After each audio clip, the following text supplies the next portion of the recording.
ভাবুন তো, যদি কাল থেকে আপনি কারোর জীবনে একেবারে দেখা দেওয়া বন্ধ করে দেন, না মেসেজ, না কল, না কোনো রিঅ্যাকশন, তাহলে কি সে আপনাকে ভুলে যাবে, নাকি প্রথমবারের মতো আপনাকে সিরিয়াসলি নিতে শুরু করবে? আজ আমরা কথা বলবো সাইলেন্ট ট্রিটমেন্ট নিয়ে। কিন্তু এখানে একটা কথা মনে রাখবেন, এই সাইলেন্ট ট্রিটমেন্ট যদি আপনি সঠিকভাবে নিজের জীবনে অ্যাপ্লাই না করতে পারেন, তবে এটার হিতের বিপরীত হয়ে যাবে। এটা আপনাকে দুর্বল করে তুলবে।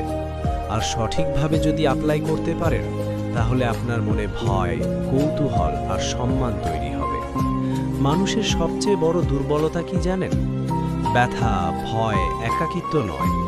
মানুষের সবচেয়ে বড় দুর্বলতা হলো অনিশ্চয়তা।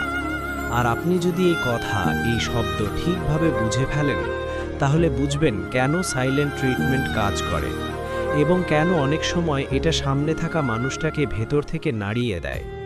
দেখুন, মানুষের মস্তিষ্কের ক্ল্যারিটি দরকার, আর সেই ক্ল্যারিটি ভালো হোক বা খারাপ তাতে কিচ্ছু আসে যায় না।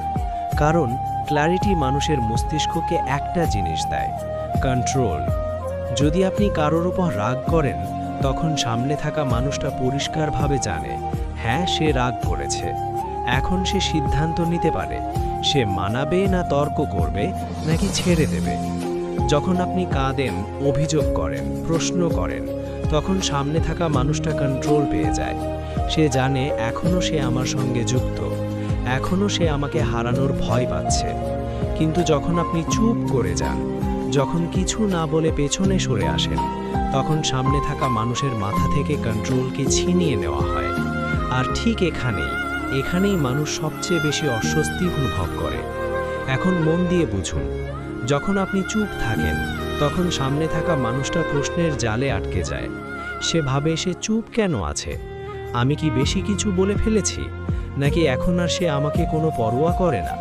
সে কি তাহলে অন্য কারোর দিকে এগিয়ে যাচ্ছে? এই প্রশ্নগুলো তাকে ভেতর থেকে খেয়ে ফেলে, কারণ এখন গল্পটা তার কন্ট্রোলে নেই। এখান থেকেই ক্ষমতা একজনের কাছ থেকে অন্যজনের কাছে চলে যায়। এখন একটা খুব গুরুত্বপূর্ণ কথা বুঝে নিন। সাইলেন্ট ট্রিটমেন্ট সামনে থাকা মানুষটাকে আপনার নীরবতা দিয়ে ভয় দেখায় না। তাকে ভয় দেখায় এই বিষয়টা, আপনার মাথার ভেতরে কি চলছে সেটা সে জানে না। মানুষের মস্তিষ্ক ফাঁকা জায়গা সহ্য করতে পারে না। যেখানে কেউ নেই, সেখানে সে নিজেই ভয় তৈরি করে। আর বেশিরভাগ সময় সেই ভয় বাস্তবের থেকে অনেক বেশি ভয়ঙ্কর হয়ে ওঠে। এই কারণেই আপনি যখন কাউকে ইগনোর করেন এবং সেই মানুষটা যদি ইমোশনালি আপনার সঙ্গে জড়িত থাকে, তাহলে সে নিজে থেকেই আপনাকে তার চিন্তার কেন্দ্রবিন্দু বানিয়ে ফেলবে। এখন নিজের কাছে একটা ছোট্ট প্রশ্ন করুন, আপনি কি কখনো দেখেছেন মানুষ সব সময় যাদের কাছে সহজে পাওয়া যায় তাদের পেছনে বেশি ছোটে না? মানুষ তাদের পেছনেই ছোটে যারা সব সময় নয়, কখনো কখনো উপলব্ধ থাকে। কেন? কারণ অতিরিক্ত উপস্থিতি ভ্যালুকে মেরে ফেলে, আর অনুপস্থিতি ভ্যালুর জন্ম দেয়। এখানেই বেশিরভাগ মানুষ ভুল করে। তারা ভাবে, যদি নীরবতা এতই শক্তিশালী হয়, তাহলে আমিও চুপ হয়ে যাই। কিন্তু ঠিক এখান থেকেই সাইলেন্ট ট্রিটমেন্টের ভুল ব্যবহার শুরু হয়, আর এখান থেকেই গল্পটা অন্ধকার হয়ে যায়। কারণ সব নীরবতা শক্তি নয়। কিছু নীরবতা আপনার অসহায়তা দেখায়, কিছু নীরবতা আপনার ভয়কে প্রকাশ করে দেয়, আর সামনে থাকা মানুষটা সেটা খুব দ্রুত বুঝে ফেলে। আপনি চুপ থাকেন, ভেতর থেকে ভেঙে পড়েছেন, কারণ আপনি উত্তর খুঁজছেন, কারণ আপনি চাইছেন সামনে থাকা মানুষটা আপনাকে এসে মানা।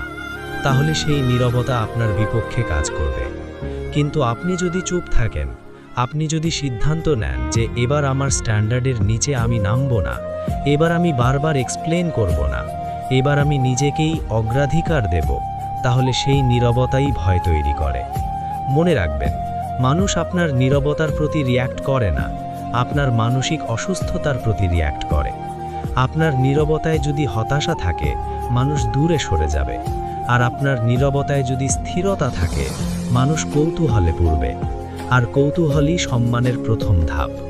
এখন এই লাইনের ওপর একটু মন দিন। যে মানুষটা কোনো কথা না বলে দূরে সরে যায়, সে সামনে থাকা মানুষটাকে নিজের কাছেই প্রশ্ন তুলতে বাধ্য করে। আর মানুষ নিজের কাছে প্রশ্ন তখনই করে যখন তার কিছু হারানোর ভয় জাগে। এটাকেই বলে ফিয়ার অফ লস। আর সাইকোলজিতে ফিয়ার অফ লসকে সবচেয়ে বড় ইমোশনাল ট্রিগার ধরা হয়।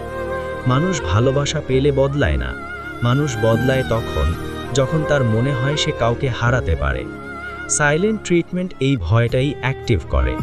কিন্তু খেয়াল রাখবেন, এটা একটা ব্লেডের মতো, ভুল হাতে পড়লে এটা আপনাকেই কাটবে। তাই প্রশ্নটা এই নয় যে সাইলেন্ট ট্রিটমেন্ট কাজ করে কিনা, প্রশ্নটা হলো এটা, আপনি কি সঠিক কারণে সঠিক মানসিকতা নিয়ে ব্যবহার করছেন। কারণ আপনি যদি শুধু অ্যাটেনশন পাওয়ার জন্য ব্যবহার করে থাকেন তাহলে আপনি হারবেন। আর আপনি যদি নিজের সেলফ রেসপেক্ট করার জন্য ব্যবহার করে থাকেন তাহলে মানুষ নিজে থেকেই আপনার দিকে ঝুঁকবে, আকৃষ্ট হবে। এখন একটু থামুন আর নিজের কাছে একটা সৎ প্রশ্ন করুন, আপনি কি কখনো কাউকে সাইলেন্ট ট্রিটমেন্ট দিয়েছেন শুধু এই কারণে যে আপনি খুব কষ্ট পেয়েছিলেন, আঘাত পেয়েছিলেন, বা আপনি চেয়েছিলেন সামনে থাকা মানুষটা বুঝুক যে সে ভুল করেছে? যদি উত্তর হ্যাঁ হয় তাহলে সত্যিটা শুনুন, ওটা আসলেই সাইলেন্ট ট্রিটমেন্ট ছিল না, ওটা ছিল ইমোশনাল রিয়াকশন। আর রিয়াকশন কখনো পাওয়ার দেয় না। এখানেই বেশিরভাগ মানুষ ভুল করে। তারা ভাবে আমি কথা বলছি না মানেই আমি শক্তিশালী। না, সব নীরবতা শক্তির হয় না, কিছু নীরবতা ভয় থেকে জন্মায়। আর ভয় থেকে জন্মানো নীরবতা সবসময় আপনার ভ্যালু কমিয়ে দেয়। তাই এই একটা লাইন মনে রাখুন, ইগনোরিং হলো দুর্বলতা আর স্ট্র্যাটেজিক অ্যাবসেন্স হলো শক্তিশালী কৌশল। এখন এই দুটোর পার্থক্য খুব মন দিয়ে বুঝুন। ইগনোরিং কি? স্যার তোমাকে ভিকটিম বানায়, স্ট্র্যাটেজিক অ্যাবসেন্স তোমাকে ক্ষমতার মালিক বানায়।